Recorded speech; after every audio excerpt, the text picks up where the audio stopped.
If you want to impress that sales manager in your sales interview, this is what you got to do. Categorize questions and categorize your techniques. Everyone's going to have some way that they ask, like, talk to me about discovery, talk to me about demo, talk to me about objections or whatever.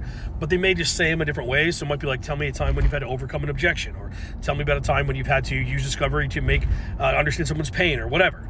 But if you can eventually just spot, okay, this question is about discovery, you can now have in your back pocket like your discovery answer, your objections answer, or whatever. So that's the reason for categorizing the questions. But the real magic comes in categorizing your technique. So right now, if you were to say, yeah, when I do discovery, I ask these kinds of questions and I say this, and actually here's an example of a time when I asked this question, I don't know if you can replicate that in my company as the hiring manager. But if instead you said, yeah, when it comes to discovery, there's two different techniques I use.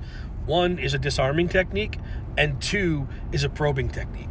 So here's an example of some disarming questions I use. Here's an example of some probing questions I use.